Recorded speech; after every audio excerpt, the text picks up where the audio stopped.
Okay, it is, according to my computer, it's 6:30, so we might as well get general government, call general government to order.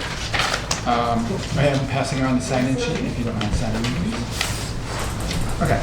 Agenda item number 1 is to address the consider and accept Govt Subcommittee minutes of April 15th, 2021. And I did send those out this afternoon. So has anybody had a chance to read them or at least take a quick look over them? I happen to notice that it's dated, on the list, on the page it's dated Thursday, April 16th, but it should be 15th. I was wondering why the dates were a little off.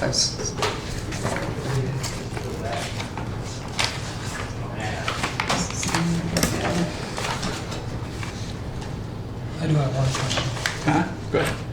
On agenda item number 22, the vote was 2 to 2 to 1, so the motion does not carry. Right, true. Then it moves forward with no recommendation. Right. Right. That's- Oh, right, okay, thank you. That's the only Good change check. I see Right, okay. on that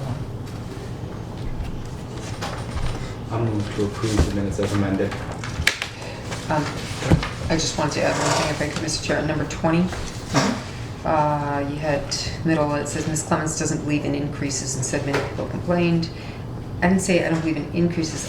I don't believe in overall increases. Or I'm not sure exactly the word I used, but the term was, increases, automatic increases. Yeah, thank you. It's Oh, really okay, funny. for- You came up with for the word. I've been thinking about automatic, okay. Yeah, like automatic. I think I would have termed it somewhere in that respect. I can't remember the exact word. I'd have to look at the tape, but I do know I didn't just say in increases. I believe in increases if they're merit-based and whatever. I just don't believe in Across the board. carte blanche across the board, whatever. I think, Okay. yeah. Okay, So automatic. whatever, automatic is a good one, yeah. Thank you. Okay. Okay. Oh, and Mary said she'll be doing these from the video. So I'll just take mini notes. Okay. Since you brought that up, I'm going to make a comment. So we did not get these minutes, for a long time.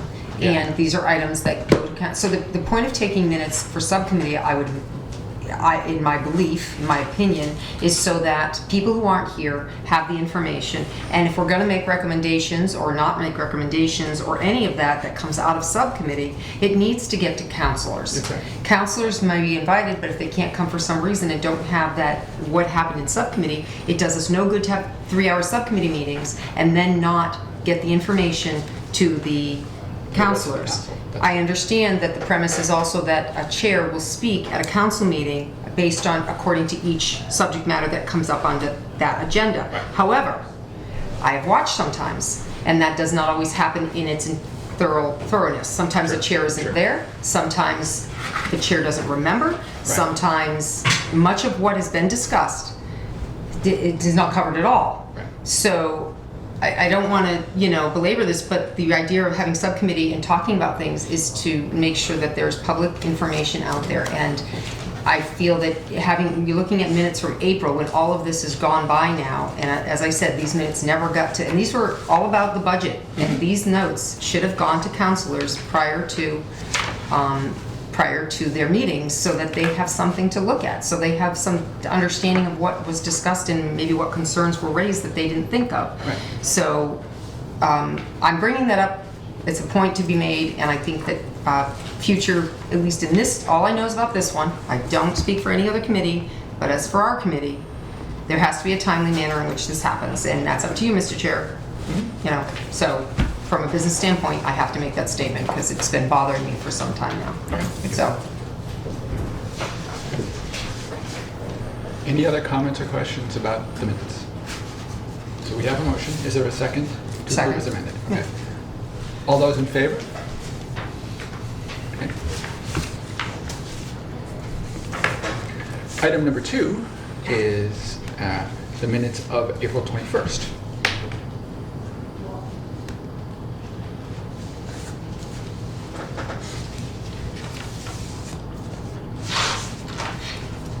Although that one's labeled as April 24th. On top. but it's definitely the 21st.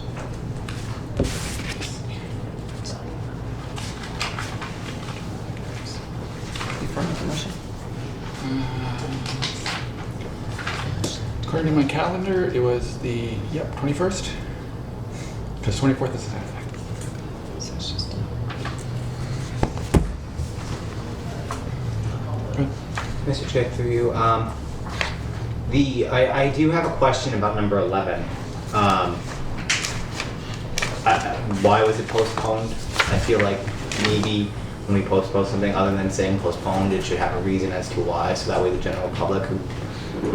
I mean, I'm having quite a hard time trying to remember exactly why that was postponed off the top of my head. So I imagine the general public would have a hard time trying to understand why this item was put on there and not brought up. Was somebody not here to talk about that? I don't remember either. Yeah. Yeah, that was the abutting sidewalks, remove snow. Yeah. I What, I remember we feel, talked was about it, was that at Adams? I feel like, Or did we Letting not? sidewalks to remove snow? Yeah. It's because the But that's person, what it the was. citizen, That's what it was. the citizen that couldn't be here at that point, so we agreed that we would move it to the future sometime in the summer because there's no rush to worry about snow. Right, yeah, because Okay. you brought that up, okay. Can we just have that added to the minutes too, so that way we know? Okay, fine. And can we get the backup documents on that so that we, if when it comes back up, we have something to review? Right.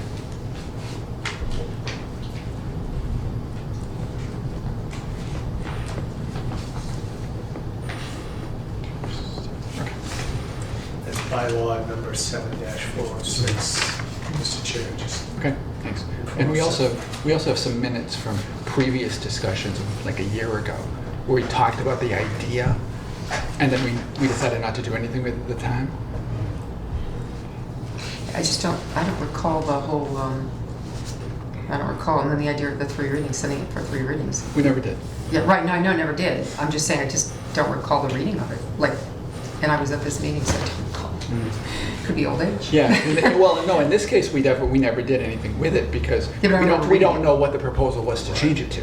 We never Oh, got okay, it. all right, so we never, oh. It was on the agenda. I'm feeling like I missed something. It was Nothing something that got came through discussed, John. Okay. just- Yeah, there was Right. nothing to discuss. We So it's didn't kind of have- an odd item, agenda item though, if it's, discuss it and then recommend for 3 readings, when if you didn't even have the proposal to start with, it should have just been a discussion, not even a vote I to don't remember recommend. anything either. Yeah. Yeah, okay, good. I was like, where did this come from? I'm thinking Right. snow, winter, no. Yeah. I think that was the only... So we need something on that if that's actually going to be a future. Right. We can bring that up later. Yeah. Okay, so any other comments or questions on this item? I'll move to approve the minutes as amended. Second? Second, for April 21st, to be Yes. clear. Right. Right. Okay. All those in favor? Thank you. Okay. Item number 3. We're going to pass over number 3 because we don't have April 29th minutes.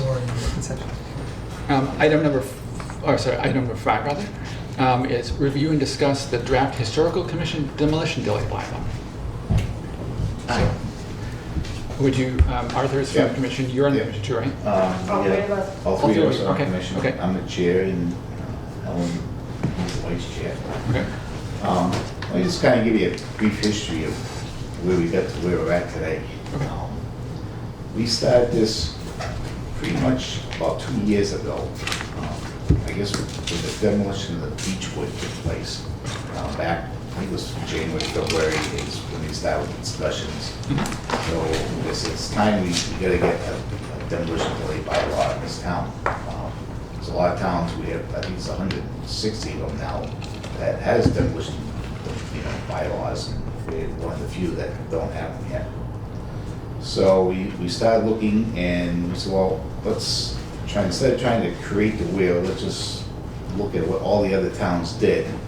So we started looking at all the other towns out there, their demolition bylaws, see how they were written, and we pretty much just picked and all of the finer points of what they had to pretty much propose what we have today. I had a kid going around. So, we quite a few months gone by, It was right there. by, But I think this one has more signatures on it, Simon. I think it's by Like, July just- of that year, we sent it off, we were pretty comfortable with what we wanted. Sent it off to Chris Scully of the Mass Historical Commission, August. I'm not, I may be off a few months on the dates. It's been a while. So we sent it off, it's been a long time. Sent it off for their review, and they took a while before they got back to us. They had their suggestions, proposals, so we started tweaking it some more. I don't know how many different copies we've gone to in drafts. And then COVID hit. And then, so 6 months, 8 months, I think for 6 months, we didn't have a meeting. Right.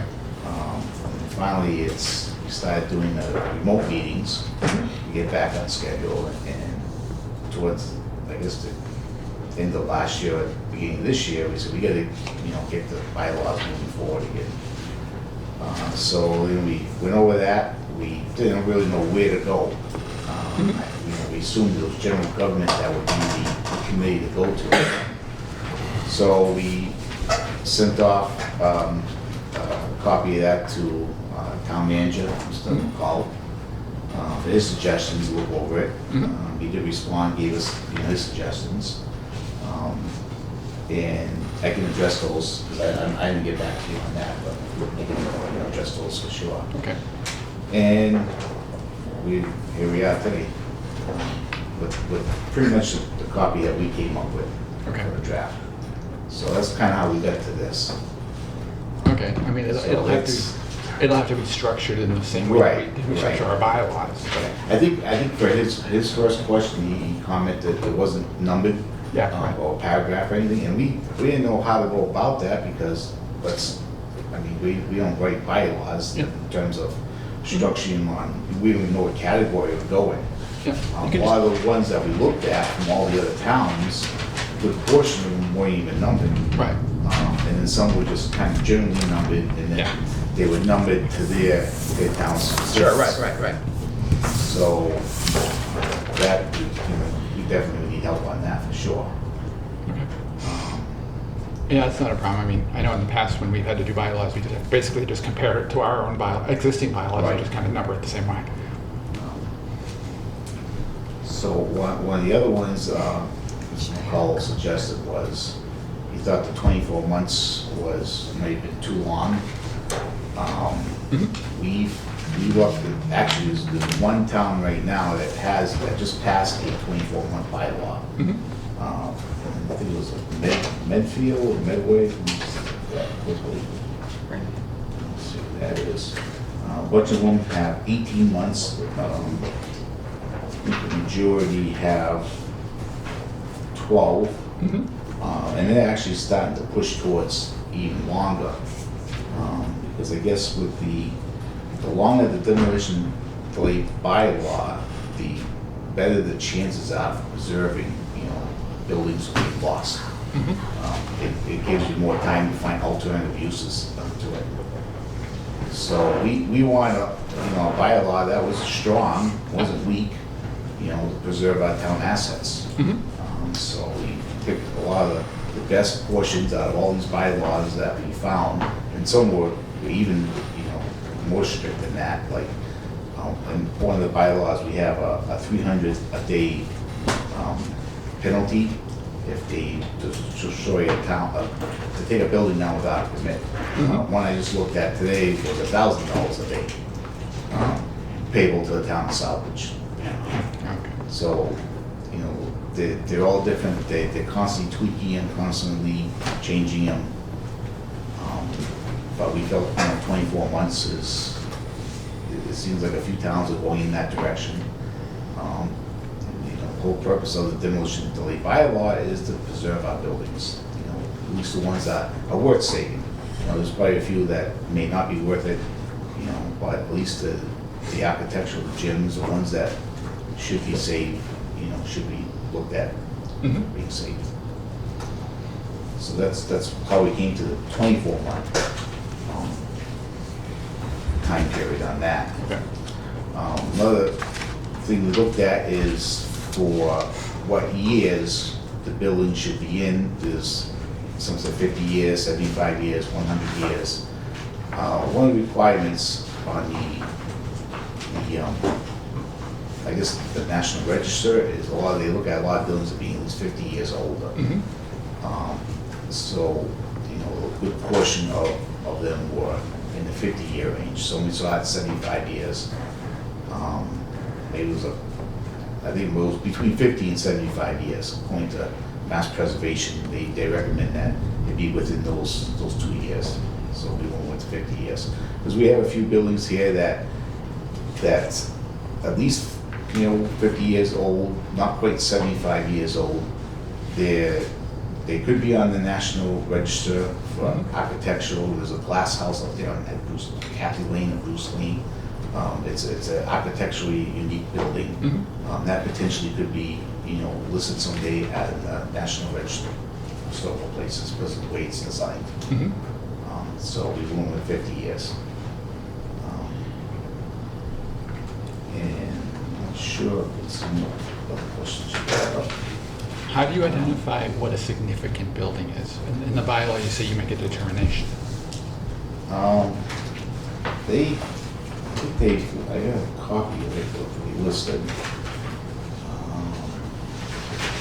This is from, you can look this up online, this is from preservationmass.org. They have the list there. They even get the map of all the towns that have determinations, but their determination of significance, for at least the National Register, is A, association with events, activities, or patterns. B, association with an important person. So when I run for president someday, you know, maybe my house will be on the register. Or not. C, distinctive physical characteristics of the design or construction of forms, so it's architecture. And D, potential to yield important information. So those are some of the criteria that they determined before a National Register of Historical Places. Okay. And then it also goes on to discuss perfectly preserved, so you would have to look at the condition of it, the structure, if it's, you know, not worth saving, and if it's really a shade or cost way too much, then it may not be, you know, deemed worthy of it. So there's many different criteria you would look at. Okay. So you guys have any input on that?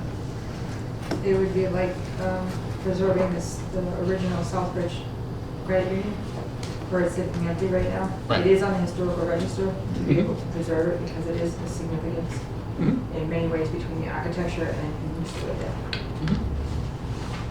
Okay. Anybody have questions? Mike, good. Thank you, Mr. Chairman, through you.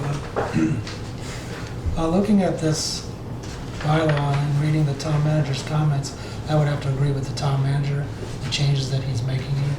I mean, to say anybody's house 50 years or older, my house will be 50 years in about 20 years. Does that mean I'm going to have to come to the historical commission on my house?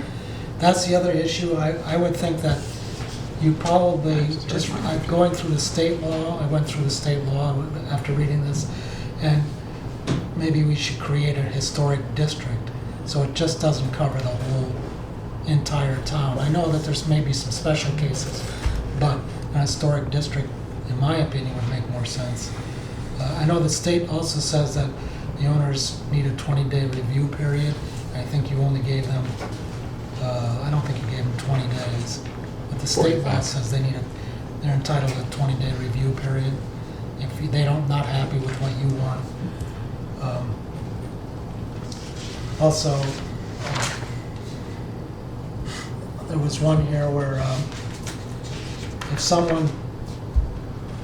if you're going to have a public hearing on this and you're only giving them 7 days before the public hearing, our charter says 14 days. I think the state law also says 14 days. So I would increase it to 14 days. But other than that, I would think I would have to agree with the town manager's recommendations, everything that he's recommended here. I think 50 years is a little, not enough. It is very broad. And I wouldn't do the whole town. I would try to create a historic district. Well, I know there's a group that's looking to create a historic district just for the downtown area. But you do have, really important buildings outside of that area Yes. that's also, There could be some exceptions, right. I agree. And so this is where this would fall in under. Right. But according to this bylaw, it's the entire town. Right, it is. That's all I have. Thank you. Can I, on Cliff Street, there's a historical house that's just been, is still pending right now. I looked into it for myself. It's on the National Historic Register. It is outside of that district. So Right. you have to think about those historical places and preserve some of those buildings. The AO isn't going to be in the historical district. The AO's buildings are historic. Certain buildings, you can't just say it's just from, say, Viviana to the Rotary within the historical district. You gotta think just a little bit bigger. Right. But do get, Okay. Jackie? Thank you, Mr. Chair, through you. I tend to also agree with the manager's remarks. I do think maybe I'm a little more flexible on the whether or not it should be 12 or 18 months. I think 24 months is a little too much. However, I could be convinced, especially with a lot of these old, we have a lot of big historic buildings in town. I would feel comfortable with the 18. I also think that the 50-year is a little low. I'm not at the position where I think 100 is good. I think it would be 75. I think that was the other number. It's usually 50 or 75. Right. That's it. Otherwise, I agree with the town manager's recommendations. I think they're pretty spot on, but I do appreciate all the work you've put into this because I think there is a need to try to preserve some of these old historic buildings in town. And if this can help protect them from somebody coming in. I remember living in Southbridge at the time when it came in and they bought the CVS. Right, fairgrounds. and they took it. And I think of things like that I don't want my town, my community to lose. Yeah. I think this is a good way to at least buy us some time to figure out a response. I think Preserve this. when that building came down in Sturbridge, that's what created their determination to get the demolition Yes, delayed. it was. Enacted. And for us, it actually could be something we could build way back at the old YMCA building. Back in the 70s or 80s, I'm not sure exactly, I was really young then. But a lot of people were upset when that came down. That was a sin. But, at least for us, it's a Beechwood that we thought was a loss to this town because it had to deal with some of our founding fathers that, it was a wedding gift for their daughter, so that was a great loss. Thank you for your work on this. Yes. If the revisions are made, I can see myself supporting this. Yeah, we're flexible. We looked at the bylaws, we tried to figure out, make something as strong as possible, and, we can bend easily and just get something that works for the town, that'd be good. Denise? So, I agree with a number of things that made, but I had some notes too. So first off, you're talking about the 24 months. Well, you look at what you're requiring. The commission's going to take action, or you go off to the inspector 45 days. Then the commission has another 45 days to set a hearing, and then the 30 days after the hearing. So add that up. You've got 120 days. Is that right, Nadia? You have 120 days just in process Sure. before you then deny somebody the ability and make them wait another, say, 24 months, which is your recommendation. I don't agree with that at all because you're already now into, going beyond that. 12 months, 18 months, that, I don't think people try. The Beechwood was for sale for a long time. Nobody bought it. What do? I get this, and I want to trust me. That was one of those ones too. That was a very sad situation to drive downtown and say it's gone, because that's kind of what happened for me personally. But I guess where's the line on something that can't be preserved? I read through and see the requirements, even just the requirements, so that it doesn't end up with what you call neglect, demolition by neglect or whatever. That's tough. I mean, if somebody doesn't have the money to fix it, now realize there's different circumstances, but there are times when people take on, buy more than they can afford, buy a big, beautiful house on South Street and then can't repair it. It goes into disrepair. It might go into real neglect because they just don't have the money. You know, it's kind of sad. You just don't, how do you force somebody to pay for something they can't do?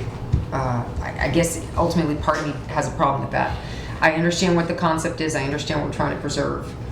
I just also still have the other side of it. When is it done, so to speak? I mean, 24 months from the time and rules. I get it. Try everything under the sun. So I don't have a problem with it overall, but the amount of time, the 50 years too young. I said the same thing when I first looked at it. I said 50 years. That just, you know, we're at 26. That was fast. But mainly to the timing as far as preferably preserved timing with if you add on all the requirements, the potential distance of 45, up to 45 days later, up to 45 days later, another 30 days later, you're already adding on, you know, multiple months to a 24-month sentence, so to speak. So I would say no more than 18 at the most, if you're going to try to do something different. And also I was going to point out the posting. The official posting is the town website. Posting in the town hall is a great idea, but the official posting site is the town website, is recognized. And like with charter, you know, we talk about posting it in all, as many public media, you know, venues as possible or something. We have some wording that we're looking at with the charter because of the changes that have happened on the review committee, and one of them has to do with posting. And while the website is the official site, there are also other social medias and different things that you can post it to. Newspaper, unfortunately, is just not the way to get the word out these days. You know, and large postings cost a fortune, so it's just easier to do it. Totally. Yeah, and that's why the states recognize things, and in our case, it's our town website. So you definitely have to change that in your wording.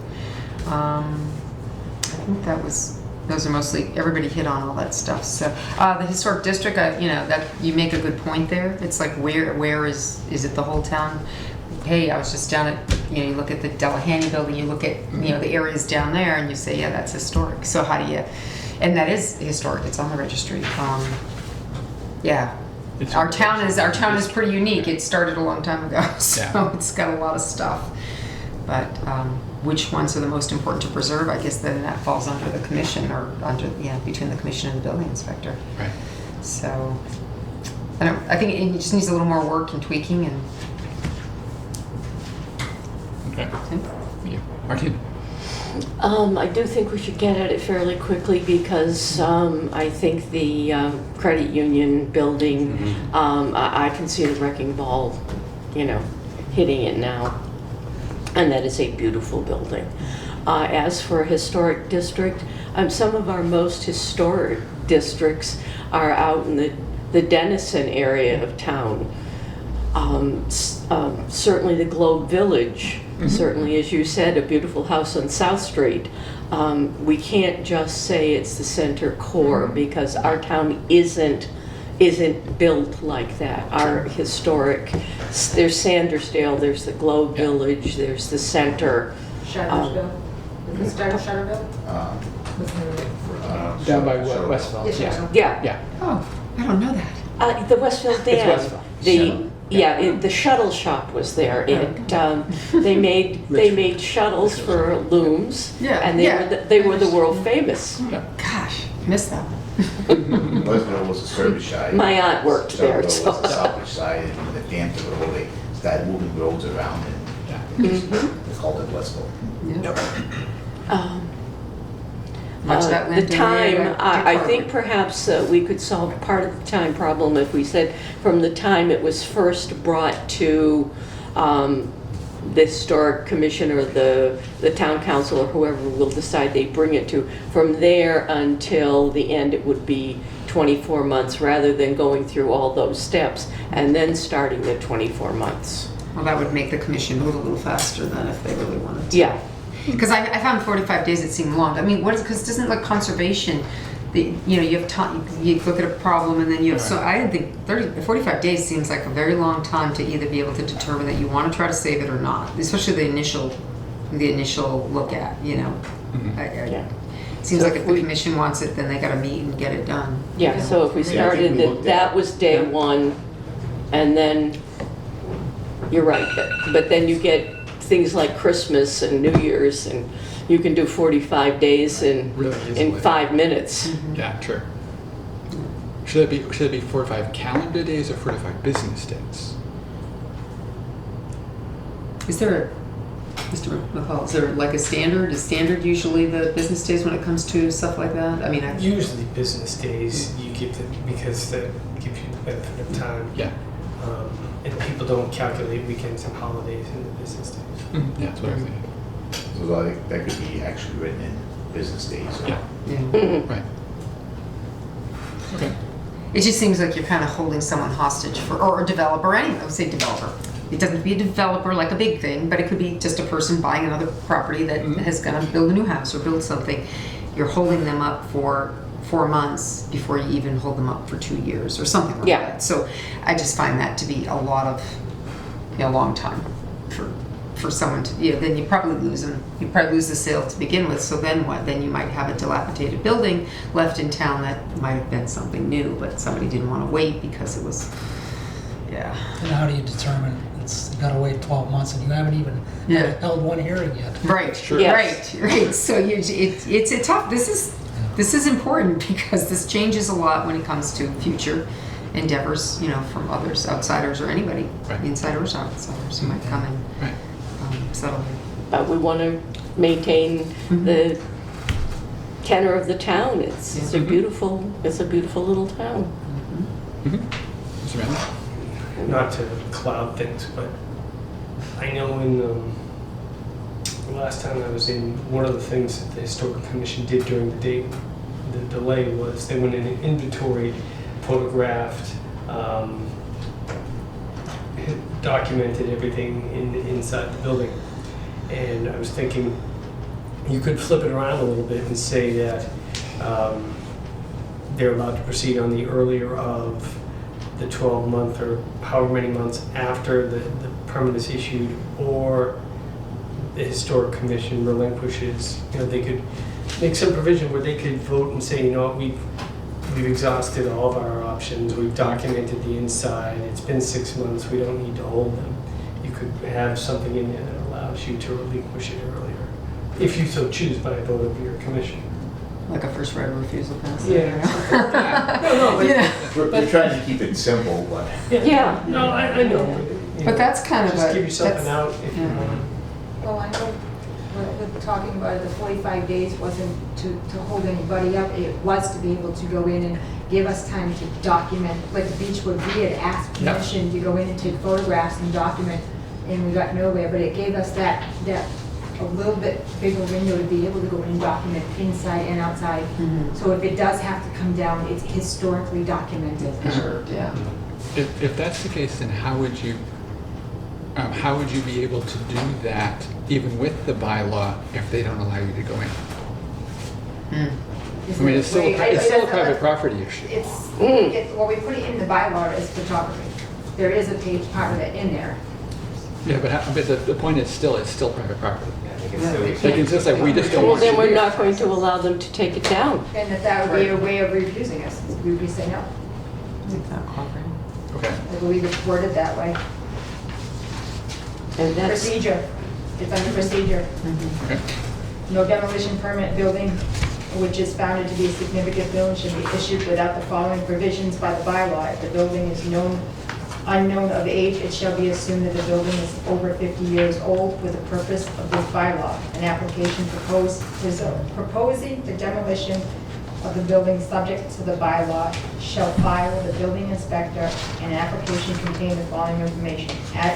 Address of the building to be demolished, owner's name, address, telephone number. 3, description of the building. 4, the reason for the request for demolition permit. Number 5, a brief description of proposed reuse and reconstruction or replacement. 6, a photograph or photographs of building and its neighborhoods. That doesn't mean the inside of the Yeah, building, though. and that doesn't mean they have to somebody let go you in outside to and take do a it. picture with their phone Right. and they satisfy that requirement. Sure, right. So we need to add the wording inside. But that doesn't mean you get to go in. Yeah. No, I'm just saying it should be documented. Well, you mentioned the beach where they wouldn't let you go in, but We had, yeah, no, we had asked, just I don't. Why And would if they yeah. submit good photos of the inside, that's fine. Right. As long as you have it. right. Yeah, that's fine. Okay. Is there a process, I didn't really see one, for appeal? If they don't like how you decide, if they don't like the fact that you decided that they have to have, that they have to delay it, or whatever? I thought there has to be an appeal process on this type of stuff. Is that something that would automatically go to state court, It is on state law, they have 20 days. Yeah, in most, I think we could look at others, I would have to look, I know a lot of cases, there is an appeal usually to a superior court, I think, Yeah. in most instances. I don't think we found it in any of the Yeah. bylaws we looked at, so that's why we don't put it in. But it might just be a state. There may still be. Yeah, it's one of those things that exists. Everyone has the right to appeal. Yeah, as a a hearing, when it's a hearing, it's a As quasi-judicial a board. quasi-judicial, that they have to go somewhere, yeah. Well, wait a minute now. Wait, you just brought up something that I thought about. You're looking to issue fines and such. Are you a quasi-judicial, is historic commission is considered, oh, it is? If Yeah, that's they're one- if they're able to issue fines, they are, If, Yes. but are they? yes. You're able to issue? I believe that they're listed as a quasi-judicial. Really? by I've never state law. heard their name in all the years I've, It's because our historical commissioner hasn't used that authority much. But sometimes, I just want to look at that and make sure that but they're sometimes like considered. Sturbridge do it a lot. Oh, They are quasi-judicial. They just don't do much of it lately. okay. Because there are rules for quasis, that's why. Yeah. Oh, interesting. I would have never, all of a sudden you're like, they're issuing fines, or they have the, yeah, Exactly. they have the right to issue They are, if fines. they do public And hearings, to by hold public definition, hearings, they're right. quasi-judicial. Okay. That was one question I had. It's They're listed in going to chapter like issue that. fines. Once they've torn the building down, what is a fine going to do? Well, they also won't let them build for 3 years. Oh, They for won't 3 issue years, building okay. permits. All right. It's the punishment of penalties for Yeah. taking down the building without a permit. Yeah. And it actually gives the building inspector probably more, something to go with, gives them a little more backbone to enforce them, Mhm. certain permits. Did you bounce that element of it off of Andy? To see what No, to see what his thoughts were as far this is as our first time here, so this is really our starting point, because we definitely would need the inspections department to be on board Okay. with this too, so. Oh, Okay. they should have been. yeah. So you, they might should have wanna, been you environmental. definitely want to bounce them off of bounce this off of them, to see how he would enforce it and what his thoughts are and fines and that kind of stuff. So, Yeah, that's almost a pre to this one. Almost, yeah. It should have been. Okay, hold on. So I've got a growing number of people here. Okay, Joe Dow. Thank you, Mr. Chair. I think 3 years is, you punishing the town from cutting tax if you rebuild a new property or something. I think where you favor the town here, if you not allow the person he tear down an historic house for 3 years, not to do that anything on that property, should be fine money and let him build to generate income back to the town. I mean, where are the benefits of 3 years, town getting nothing? And where's their punishment for taking down historical For money, building? money-wise. Then he'd be afraid to make any decision before he come and take the approval from the town.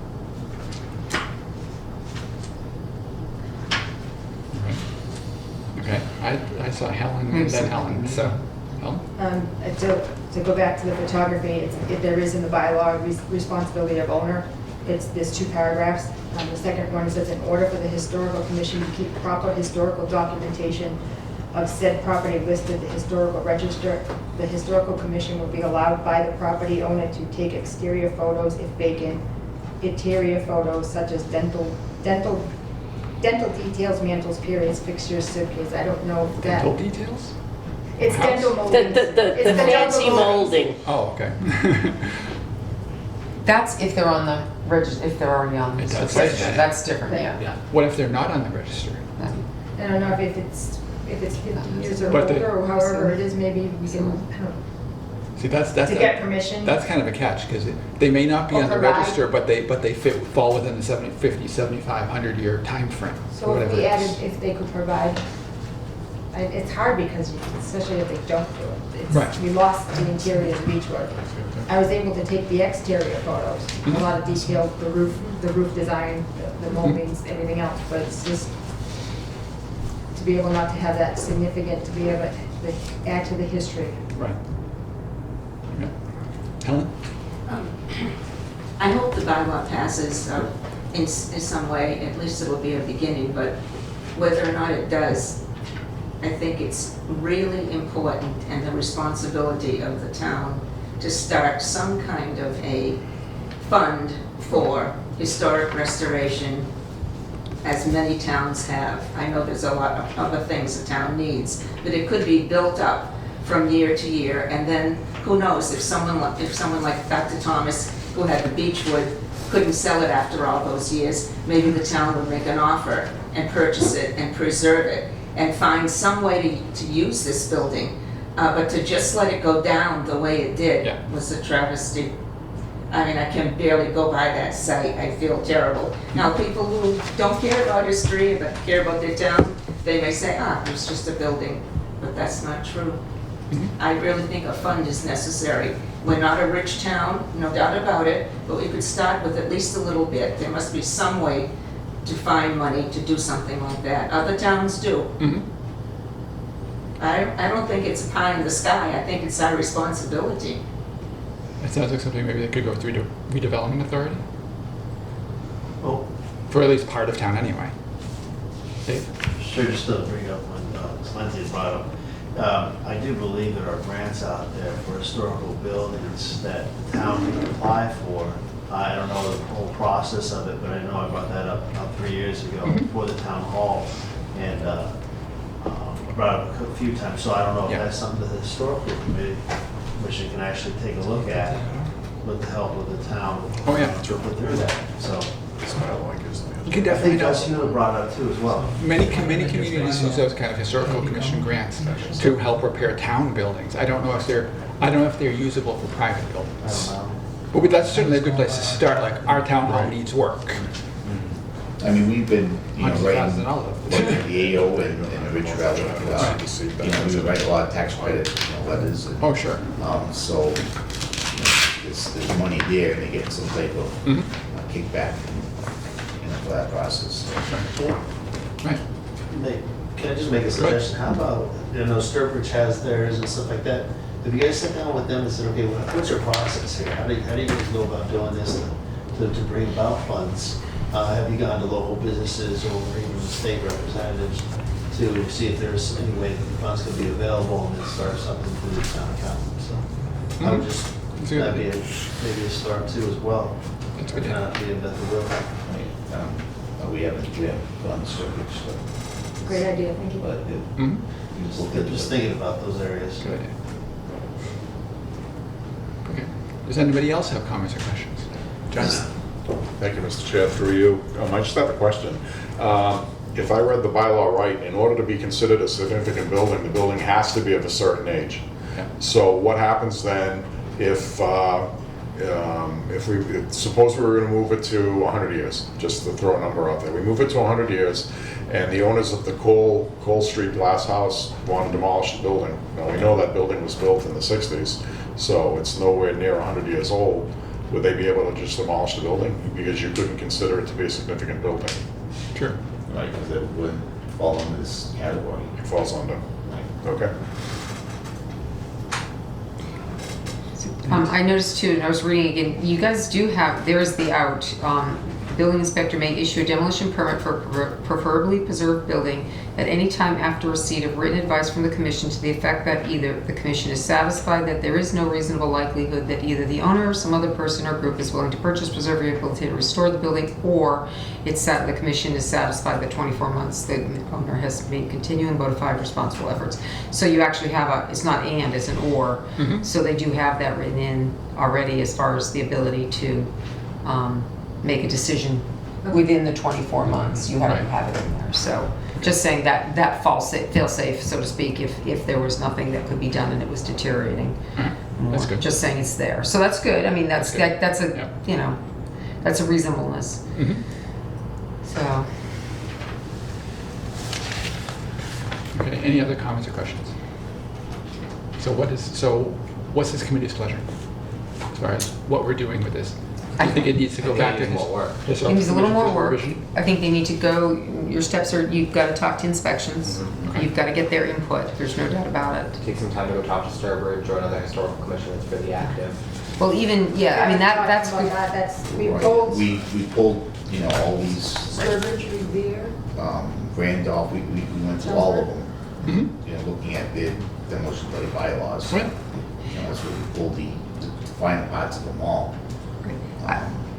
As I said, I think the most important one is the inspections department because they have to be completely on board for something like this. So you need to either have a meeting with, when you do the presentation, when it's in its final, if it's in its final form, you have to worry about the paragraphs or where it would fit into the bylaws. You need to talk to somebody about that as to where it would fit. Talk to inspections, where would they put this within the bylaws? Because they, there are other types of building bylaw information. So where would they suggest this go? So that's your big one right there. So would that go to Andy, or would that go through Yeah. Andy, and then Andy can put it to somebody, but yeah, Andy, definitely. Andy, Yeah. for starters? And then obviously you have to mull over the thought of what you want to bring back, whether it's the 12, the 18, or the 24, and whether it's commencing at the completion, or, whether the 24 months includes Mhm. the time it takes to get there, or whether it's as you have it now.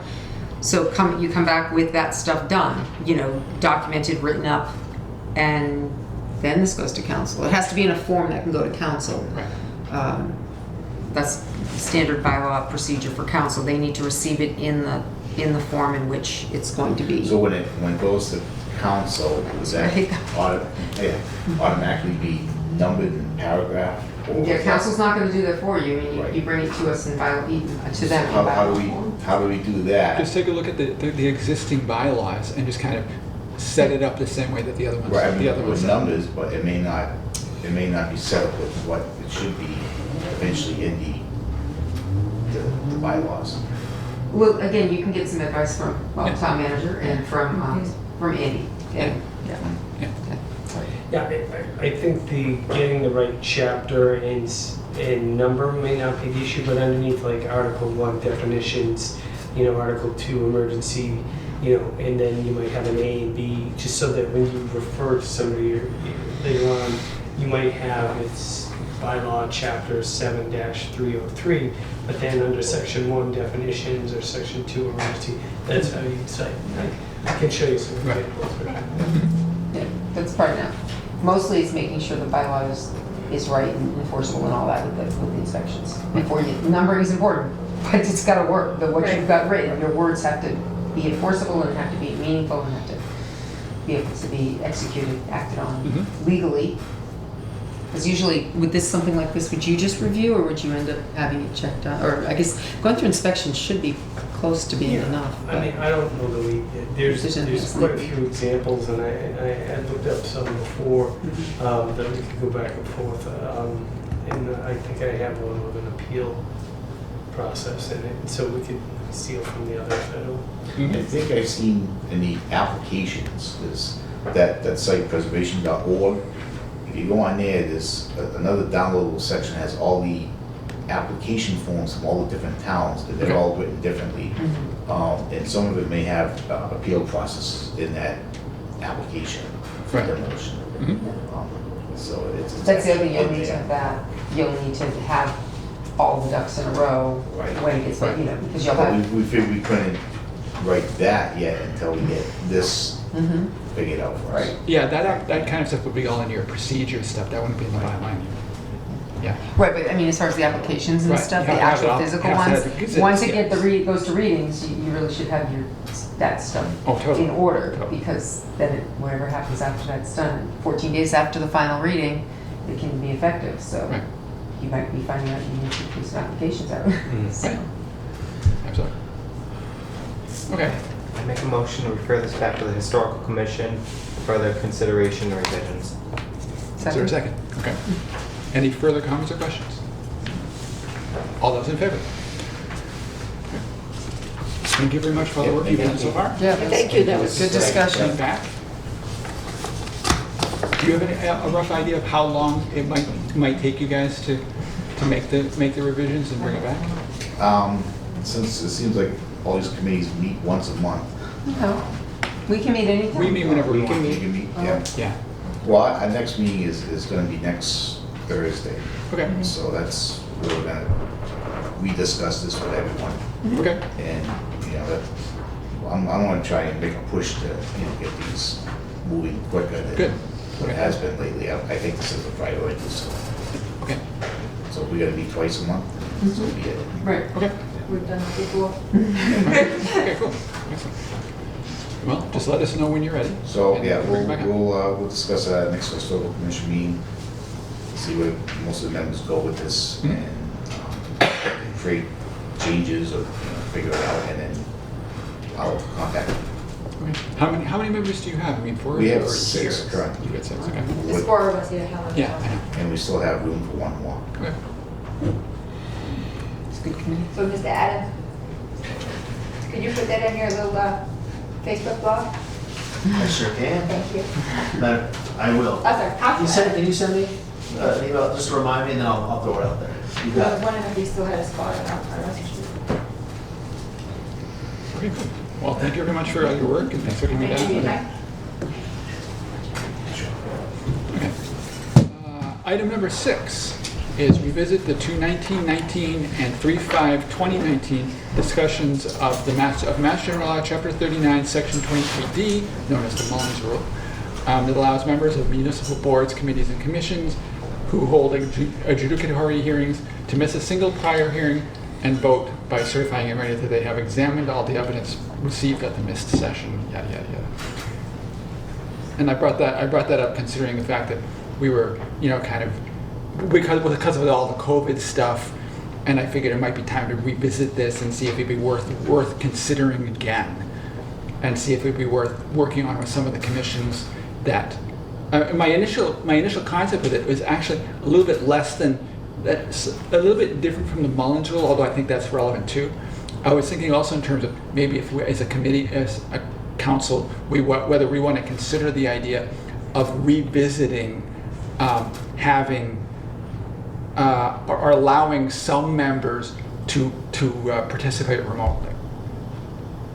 And they're two related but not the same issues. But that's kind of what I was thinking when I threw this back on. Any thoughts on the Mullins Rule itself, though? Jackie? Thank you, Mr. Chair, through you. I guess I was just kind of surprised. I was going through all the documents that was provided that this was coming up. I understand the reasoning.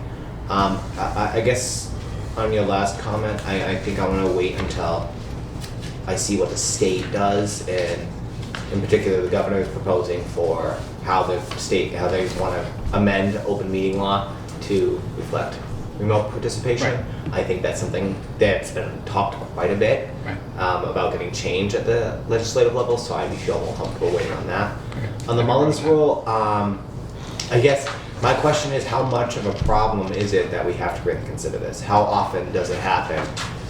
Is it happening often enough where we're having a number of members missing a meeting to justify changing it this way? I guess is my question. It does seem to be sporadic. Sometimes some boards see it fairly often and then it stops.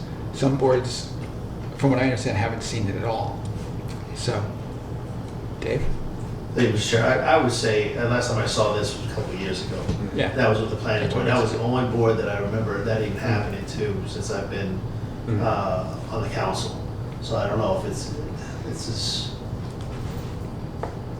I don't know if it's something that's actually needed at this point in time.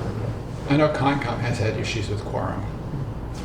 Like I just mentioned earlier, that they supposed to have a meeting with public hearings last week and they couldn't make quorum. Is that because members? Lack of members, isn't it? Well, part of it is lack of Right. members because they're very short-staffed. So, but it's not because members are missing meetings, right? It's because we don't have enough people to volunteer on them. A little, in some cases, it's both. Or is it Because if just- you only have 3 and Yeah. one misses, because you're One. supposed to have 5 and you only have 3. Right, and They have yeah, 7. one They're missing. missing a couple. Yeah.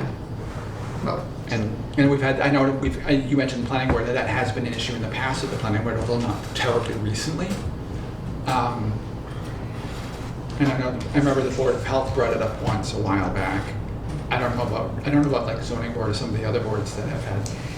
Mr. Chair, might I make a recommendation that you reach out in an email of some sorts to the committees that, you know, are mostly affected, or all committees, send it out to everybody, and ask them to get you back information as to how they feel about this, because I think you need some backup as to whether or not this is something that should be taken up and voted on. If it's one, is one too many or not, you know? Right. I think we might have even said something like that last year, it seems familiar.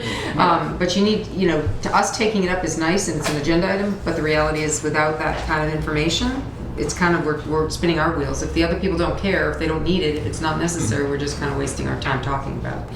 I remember You know, they did mention so- interest in it back then. Right, so is it still an issue? Is it something they would like to see move forward? You know, And I'll second that motion. That's fine. I'll comment. Martina? I do think that gets us back to the original question of minutes, that this would indicate that we would have to have the minutes in a timely fashion, because if you're going to say, I'm familiar with the material, if you haven't gotten the minutes and the video isn't up or it wasn't videoed, For those committees, absolutely. Most of them aren't. yeah. Absolutely. I think that was something we discussed, was the idea that now you have to make sure, you know, it has to be mandatory that they are making sure everything is videoed, so that, or recorded in some way, so that people have the ability to hear. I think that would be beneficial in many respects. Of course. Sometimes they have, like Concom, you know, where they meet downstairs in that narrow room that's even hard for participants to get into. You know, just having some more of them upstairs for some of these commissions, you know, would probably make a lot more sense. A lot of them don't want the publicity, but it would make sense from a public point of view. Am I wrong, or I thought I read somewhere where minutes aren't really even required to be voted on? I thought I read that somewhere, that you just, here are the minutes, everybody reads it, and they're accepted.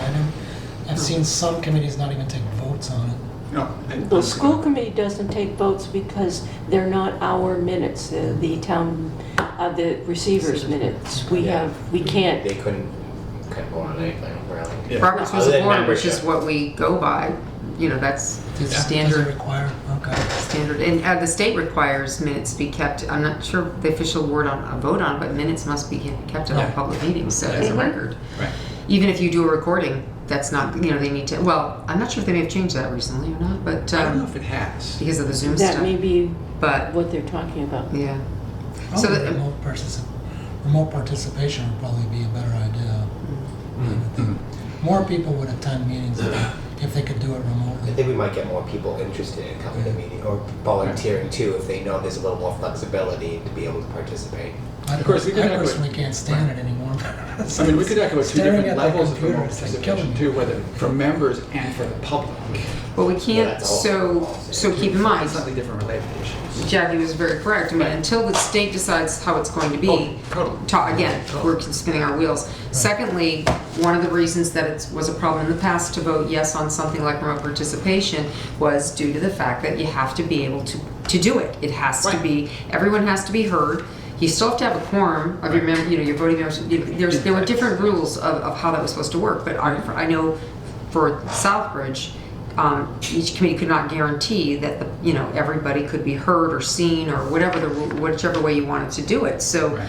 it would cost a lot of money to make it happen properly. Now COVID changed some things. Yes, did cable come across, did come up with a hybrid meeting and stuff? That's great. But guess what, guys?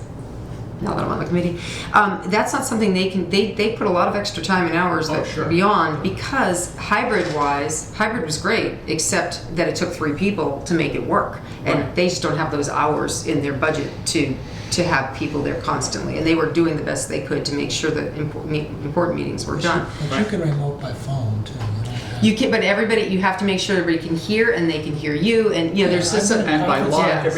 by law, No, I'm not saying it's not everybody- impossible, Ms. Marchetti, Councilor Marchetti. I'm just saying, I know that was a certain room, so you gotta make sure you're in the room that has, Right. you've got the conference call, you gotta have, I'm just saying, so those are things as far as remote participation.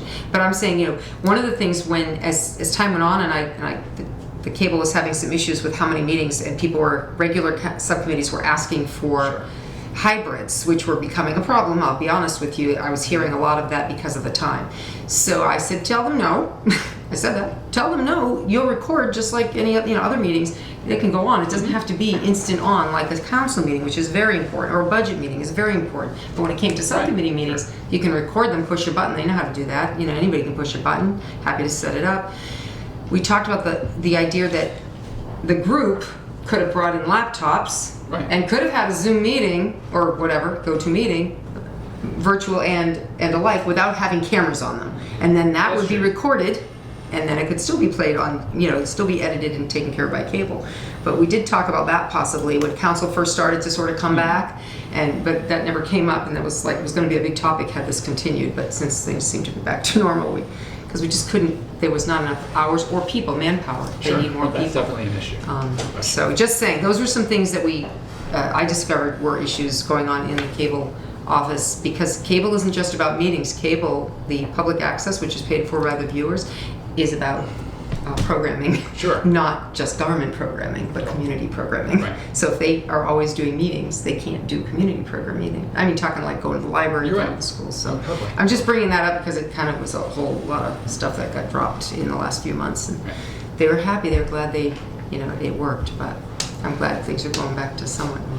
So is there a motion to? Okay, so We just had to have me contact We'll the... postpone until Okay. a future meeting. All right. I'll make that. Okay. Yep. I think, didn't we do it? Yeah, you did it. I think I seconded it. Okay. All right. Oh, no, And then that there was was the email. discussion? That was, Oh, that was the email. that email. Oh, For me okay. to contact the quasi-judicial, which I'll do. So now I make the motion to postpone until a future meeting. Okay. Any further comments? All those in favor? Okay. Motion to adjourn? We've got one more item. Oh, what? No. The agenda that was sent out. Yeah, it came a second agenda. There was a second agenda. It was early by agenda. And the last item is the IOD item, which you brought up, so I'll let you take this one. I think that there's like a misunderstanding of what I'm talking about with this IOD bill. Good. I don't know. And it could be partly my fault too, because I had asked about a 60-40 split. But I'm not talking about insurance premiums. I'm only talking about when someone gets injured on the job and the medical bills associated with their injury only.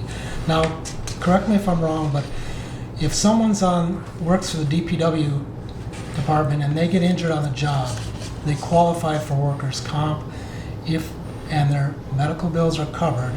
And if for some reason they can't come back to work, their medical bills just for the injury are still covered under workers' comp. I have been on workers' comp and I could not go back to work because of the injury, and my medical bills only for the injury are covered. Now, I'm not talking about premiums. Right. I'm not talking about my regular health care.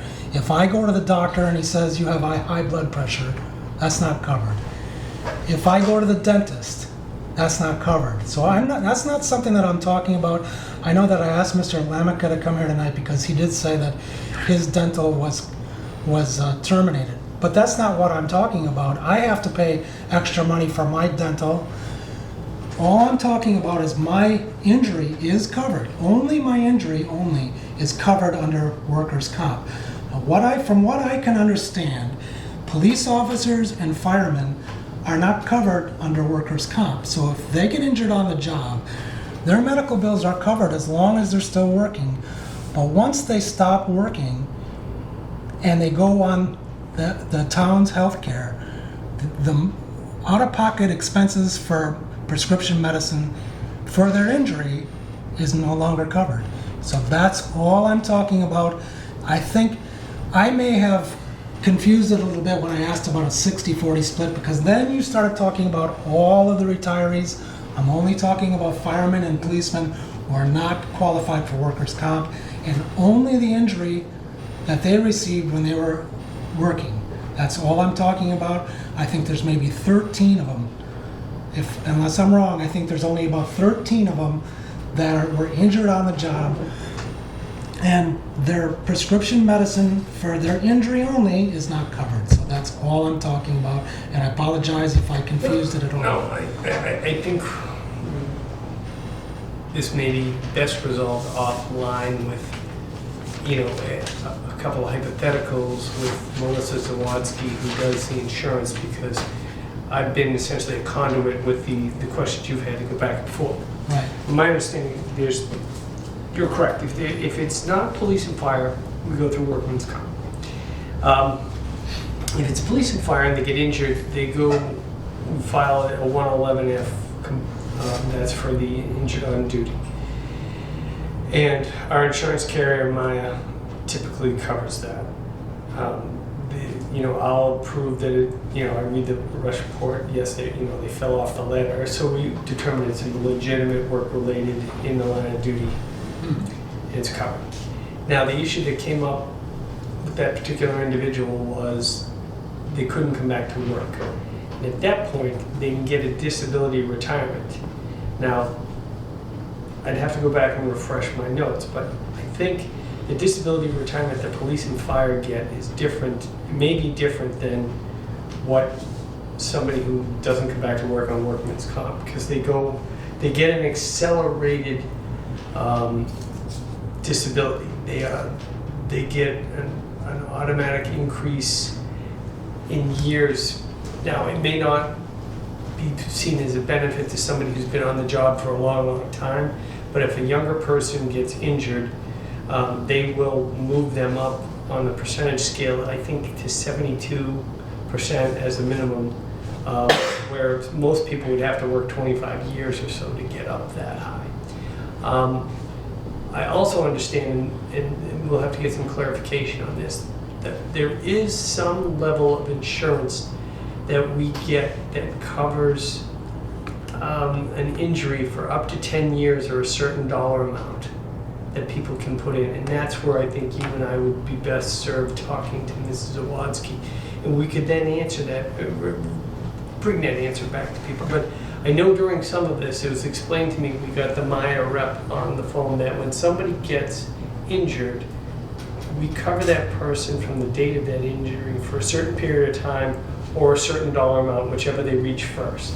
So if they have a severe injury and their bills rack up and we hit that dollar threshold, then we no longer cover them. If they have an injury that will let them go back to work, but it's not racking up medical bills, we will continue to cover their expenses for a longer period of time. And this is for policemen and firemen only? I believe so. That's where I didn't get the benefit to go up on all my And I notes. know that when we talked about this last March, you were busy with the budget and you asked that we put this off. Yeah. So now that you're no longer working on the budget, maybe... Well, I'm working on other things. Well, That's true. But you said you were completely consumed. Yeah, no, I think Maybe you could look into further this. Hopefully we'll allow Mr. Namaka to speak to this tonight as well and see what we can come up with. Well, his issue, and I think I spoke with the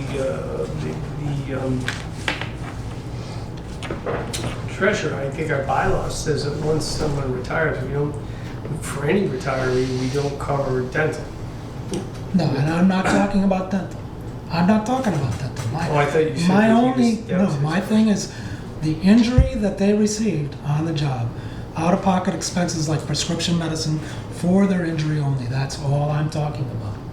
That's all I'm talking about. Yeah, but I think, again, maybe we could meet like we have with Sure. Ms. Blakely, and then Yeah. maybe get your answers straight from Maya and others. Okay, that'd be more helpful, yeah. I would agree with that. That would make sense. Do you have anything you want to say, Derek? Well, it's like you said with the disability. We pay, the health insurance is $1,000 takes out of my retirement a month. First month, $1,000 will be taken out of my pay. And then I'm gonna pay, which I just paid one of my medications, was $300 as a copay. Okay? And that's just for one of my meds that I'm paying. My other two I didn't get yet because when I was on the IOD and with the virus going around, they let people get stocks ahead of time. Yeah. And that's what I did with the other two meds, That makes sense. which I thought I had of the last one, but I didn't. So they were sending me like 2 months supplies of my meds, which I have. But the last one I just paid, I paid $300 for it. And the other two, I don't know what I'm gonna pay for the other two, because I haven't gone and get them yet. So I'm up to $1,300, and I've never been on any meds in the history of my health at the fire station until this injury. And now I'm on 3 meds that I get stuck paying for because the town pretty much washed their hands of it with the letter they send to you like 7 days after you sign your retirement, which to me, working for a town for 25 years and 5 years call, well, 30 years I work for this town, and you get a letter 7 days, they don't even wait, they just give it to you like 7 days after you retire to tell you, sorry, all the bills from here on in, from the injury that you worked for, you were on our time, is all on you now. And to me, that's like a slap in the face, as is. But I think they should be responsible for at least that injury, you know? I'm not saying for the rest of their medical bills or 80, like he said, 60/40, their health insurance. Do something for the retirees. Like George Senior, he was talking to you when we had the videos going on, he was telling you, when he was 65, I'm talking about the younger guys that can't go on Medicaid. Yeah, I still got another 15 years before I can even think about that, you know? And it's the younger ages that it ends up, it hurts even more. I mean, you got some of the cops and think he's even worse condition than I am. And he almost died right in his own cruiser. Yeah. And, you know, it's just, so we're looking for help. If I'd known this when I was union president, I didn't know anything like this happened until now, until it happened to me. Because I didn't have anyone that went out on disability retirement when I was there. I had one guy, and that was just like 2 years ago. And I didn't know any of this happened. If I'd known back then, I'd be up here back then trying to get something, because it's not right what they do. I understand, you know, the town has a certain budget, but for an employee, you got to do something for the employee that worked for the town, and you know, and they got hurt, and now they can't do. They can only do so much now because of that. Look at me, this is my career. This is what all I did. I didn't do anything else. This was my career. And I didn't want to leave. I tried coming back. I went to 5 doctors on my own to try to get this fixed, and it didn't happen. And that's when I learned to accept it. But to get a letter to tell you that the bills are all on you now, it's just wrong. I'm sorry, it's just wrong. And like at the dental, like I was telling him about the dental, I didn't even get a notice. And I'm still trying to figure out how the town can cancel something when they don't even pay a dime of it. I was paying 100% my dental and it got canceled. I just don't understand how that even works. I mean, I was willing to pay my dental, I had no problem with that. And the only reason why I found out is my dentist called me and said, hey, your appointment tomorrow is cash, you have no dental insurance. Never even got a letter. So it's you know, that was another, like a slap in the face itself. It's like, if the town wasn't paying, then wouldn't that be coming from the insurance company? well, no, because the town, it comes out of the, because I called the treasurer's office the day I found out, and she goes, no, we don't do that. We don't take it out of your pay anymore. Well, how am I supposed to know? You know, it's like they take my health insurance out of my pay. I didn't know they didn't take my dental out. And I didn't know that I can't even get dental anymore. Nothing was ever said to me. So that's, you know, So that's but, where you we're know, at. the town should at least give you a heads up that, hey, just to let you know that we don't have your dental coverage will no longer be there. Even though we don't pay any of it, it's no longer there. Any thoughts on that there, Mr. Manager? It's in the personnel bylaws, you retire, we don't cover certain things. It's the first one that I've encountered while I'm here, so I don't know what the past practice was or what they've done. But all I can tell you is we were involved in this. I know the council said they didn't want to take care of certain aspects of this, but when somebody goes out on an IOD and they retire, the benefit is the enhanced disability retirement. I can't really comment on anything else. So that's why I wanted to bring it back, because, like I said, I'm not talking about the dental or the premiums or anything. I'm only talking about the injury associated, or the expenses associated with the injury. That's all I'm talking about. And there's a cancer presumption law, and I think you heard that name, Mr. Chenier talk about how he accrued $5 million worth of treatments. A lot of that, I'm sure, were his prescriptions because of the type of cancer he had, and we would be on the hook for that. So it's not just a person that you deal with, it's, everybody's case may vary. And I'm not,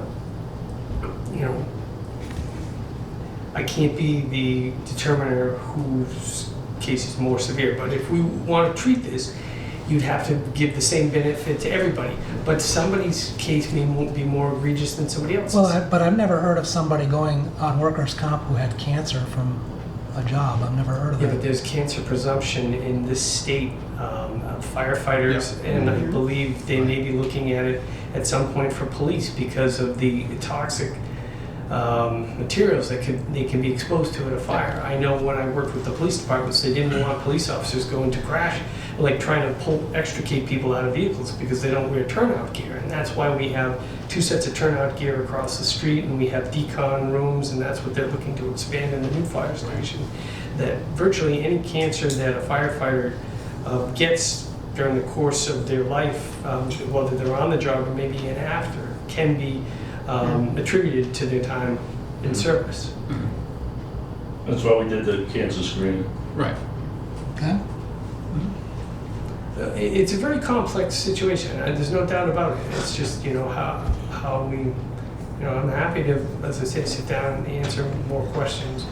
Yep. I don't think anybody has an immediate solution to it. All right. Any thoughts from anyone else? I don't know. Honestly, don't know. Crappy situation. Yeah. Our country has to do something about insurance. Single payer. I do have a question. Perfectly done. Go ahead, Dave. Chair, just maybe to Derek, real quick. The retirement office, and maybe about with the retirement office here, do they give you guys any packets to say, hey, listen, this is what you're going to be missing, this is what you probably should do down in the future before you are forced to purchase your own dental insurance? I got a little checklist of things that you guys may They just asked you, she just asked me if I was on the town health insurance. If you're not on town health insurance, get on it now because you can't get on it afterwards. I mean, that's something that possibly, in your case with the dental, not knowing what's getting taken out of your pay or not. Well, the dental, I didn't think of anything about it because I was paying 100% of it. Then why would it be canceled when you're paying 100% of it? Did that come out of your check? It came out of my check every other week, but So that being gone, what I'm saying is, though, maybe there could be some type of checklist for individuals that are retiring or IOD, that they say, hey, listen, these are things that you need to follow up on prior to it happening. I don't know how far or what requirements are of that over in that office. I wouldn't know. But maybe that's something that they can take a look at down the road. That would make sense. When we did that in the military, it was one of those things where you go to a class and you have an idea of what's going on, but of course there's a lot more of us than the firefighters are concerned in, per town. But there was a requirement to attend or look at somebody and have a conversation with them. And I'm assuming the retirement individual to say these are the things that you're going to be missing. These are the things that you maybe want to start looking at right now. These may be the things you need to and here's some opportunities for you, kind of a thing. This is not for you, but anybody that retires out of this place, municipality-wise. Just a thought. They're a separate entity from town hall, although they're stationed in here. Their operating procedure is not something that I oversee. No, I don't know. I'm just thinking if for it was something that purposes of she can step up and do, or maybe that's already there, or maybe it's not even. There's a vacancy in there right now, so they're going to be getting something new in there. So maybe it's a good time to bring There's a policy for them. There's a self-policy for the town. yeah. All right. Okay. Do we, It's just discussed. like I said, Is there anything that we need to do, anything we want to do? Well, I'll sit down with the town manager as he requested, and we'll discuss it some more, and we'll see what can be done. Yeah, I think we need to have the town treasurer who's our benefits administrator. And then if any questions that you don't get resolved to your satisfaction, maybe at that point you talk to the retirement board too about how they handle it on their side. All right. That makes sense. Okay. And, I don't know if Counselor Adams wants to join in on that, or... Yeah, I'm still looking at certain things of the Mass General laws. I mean, it hasn't Okay. been, it's not dead in my ears or anything like that. It's something I read, when I initially You researched it, you brought it it to was a my lot attention, of right. details, so nothing's just dead. It's just trying to figure some of these things out, what the town can afford or be responsible stewards of the finances, and at the same time responsible stewards of the employees as well. Right, yeah. Right. Whatever you guys want. Okay, Okay. thank you. Okay, thank you. And, Motion to adjourn? second? all those in favor? Cool. Thank you all for coming. Have a great day.